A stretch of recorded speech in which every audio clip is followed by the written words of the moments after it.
1940. Dans cet abri anti-aérien, dans une station de métro de Londres, les Britanniques sont entassés. Au premier plan, on peut voir une famille, un bébé. Plus loin, un homme debout semble essayer de s'installer là où tout le monde a déposé ses effets personnels. Ils essayent de discuter, de lire le journal, de sourire. Probablement en essayant de ne pas s'inquiéter des bombardements qui explosent dehors. Car à Londres, un soir de septembre 1940, il est un peu plus de 20 heures quand le ciel s'embrase au-dessus de l'East End. Les premières bombes s'abattent sur les quartiers populaires de la capitale. C'est le début du Blitz.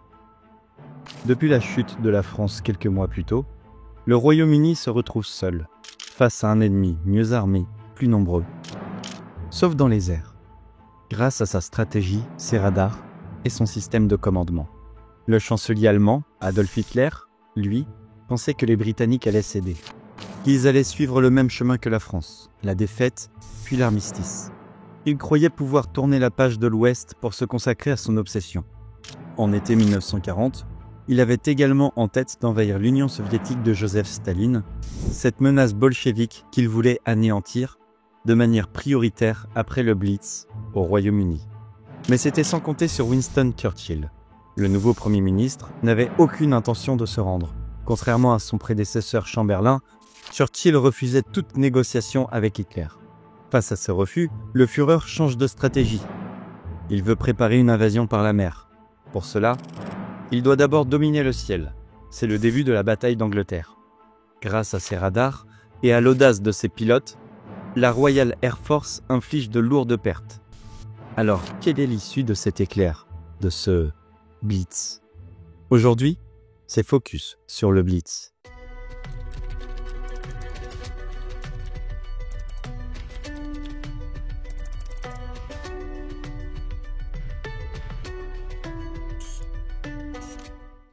Quand les bombes allemandes commencent à pleuvoir sur Londres, dans la capitale du Royaume-Uni, en ce mois de septembre 1940, les Britanniques cherchent instinctivement une figure à laquelle se raccrocher, un symbole de stabilité. C'est vers le roi George VI qu'ils se tournent. Pourtant, quelques années plus tôt, personne ne l'aurait imaginé à la tête du royaume. Lorsque la Grande-Bretagne déclare la guerre à l'Allemagne nazie, le 3 septembre 1939, George VI est roi depuis à peine 3 ans. À l'origine, c'est son frère aîné Édouard VIII qui monte sur le trône en 1936, à la mort de leur père George V. Mais très vite, Édouard provoque une crise inattendue. Il choisit l'amour plutôt que la couronne. Éperdument amoureux de Wallis Simpson, une Américaine divorcée 2 fois, il abdique. Une décision choc. Et c'est George, timide, affaibli par des problèmes de santé, qui doit endosser la charge royale. Au début, il peine à s'imposer et vit dans l'ombre de son frère, toujours vu comme un vétéran charismatique de la Première Guerre mondiale. George VI, lui, est plus réservé. Il inspire peu de passion et encore moins de confiance en ces temps d'incertitude. Les 3 premières années du règne furent une épreuve personnelle.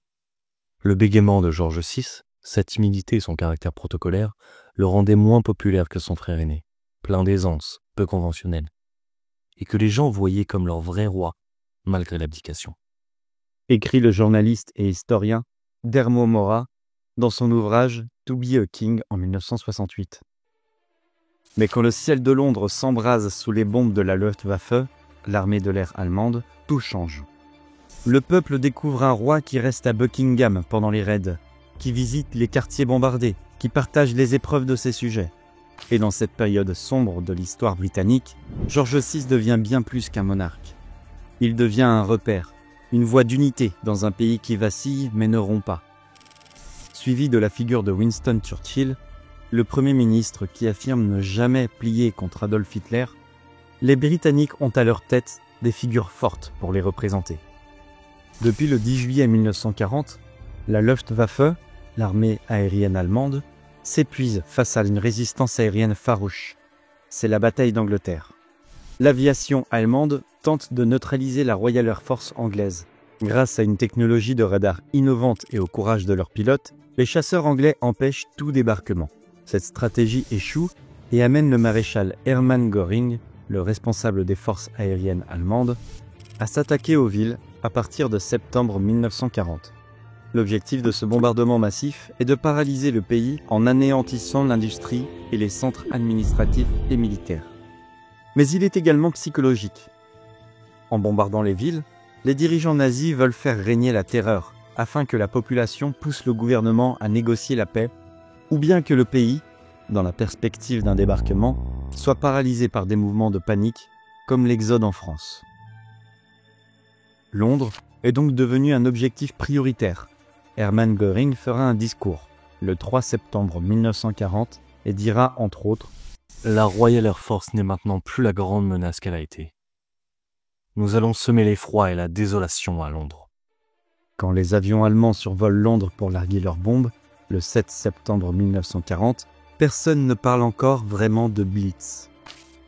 Le mot Blitz, abréviation de Blitzkrieg, guerre éclair en allemand, sera utilisé par la presse britannique. Ce soir-là, pour les Allemands, il ne s'agit pas d'un plan à long terme, mais d'un coup de force, un petit éclair. Une simple attaque massive sur la capitale britannique, censée durer une semaine tout au plus, pour préparer ce qu'ils appellent l'opération Lion de mer, une invasion de l'Angleterre par la mer. L'idée, semer la panique à Londres, frapper les ports, couper les routes commerciales et affaiblir le gouvernement pour pouvoir débarquer quelques jours plus tard. Un scénario d'effondrement inspiré de ce qui s'est passé en France quelques mois plus tôt, pendant l'Exode. Ce n'est donc pas, contrairement à ce que certains ont cru, une simple vengeance après les bombardements de Berlin. C'est une tentative de coup fatal, méthodique. Le 7 septembre 1940, ce soir-là, 950 avions allemands attaquent Londres, la capitale du Royaume-Uni. Plus de 300 bombardiers, escortés de 617 chasseurs, s'abattent sur l'East End et les docks de la Tamise sur un raid diurne, suivi d'un raid nocturne. Ce sont des quartiers densément peuplés. Bilan, 1600 morts en quelques heures. Et cela ne fait que commencer. Le roi George VI et la reine Elisabeth refusent de quitter Buckingham. Le 7 septembre, 2 bombes tombent dans la cour du palais. Une semaine plus tard, la reine prononce une phrase restée célèbre. « Je suis fière que nous ayons été bombardés. Je peux maintenant regarder les gens de l'East End dans les yeux. » Des vagues successives continuent toute la nuit, jusqu'à 5 heures du matin. Pendant 24 jours, Londres subit 30 attaques aériennes. 7000 tonnes de bombes sont larguées, causant 7000 morts et 10 000 blessés. Les bombardiers allemands sont des cibles relativement faciles pour la DCA, l'organisation défensive du Royaume-Uni, et les chasseurs britanniques. 742 avions sont abattus entre juillet et octobre 1940. La Luftwaffe perd près d'un quart de ses équipages. Mais si les attaques du jour cessent fin septembre, les bombardements nocturnes, eux, s'intensifient. Chaque nuit, entre 150 et 200 bombardiers allemands reviennent. C'est la 3e flotte aérienne qui prend le relais. Le 15 octobre 1940, dans la nuit, 490 appareils lâchent 380 tonnes de bombes classiques et 70 000 bombes incendiaires. Les sirènes hurlent, le feu consume les rues, et en novembre 1940, le palais est touché une nouvelle fois. Les jardins et la chapelle sont endommagés. Le Premier ministre britannique, Winston Churchill, supplie alors la famille royale de quitter la capitale. Il propose l'exil au Canada, mais la reine refuse avec fermeté. Les enfants ne peuvent partir sans moi. Et moi, je ne peux pas quitter le roi. Et le roi n'abandonnera jamais son pays.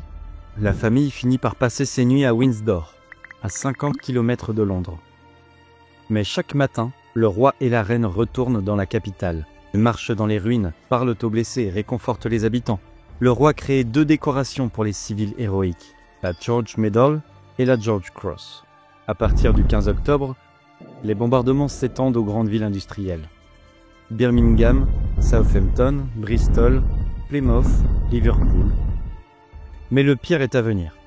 Dans la nuit du 14 au 15 novembre 1940, Coventry voit son centre-ville et sa cathédrale ravagées. Cependant, toutes les zones industrielles ne sont pas détruites. Une première vague largue des bombes incendiaires, puis des charges explosives. La cathédrale est réduite à l'état de ruine. Bilan, près de 600 morts. La propagande nazie forge alors un nouveau mot. Coventryser. Détruire totalement une ville par les bombes.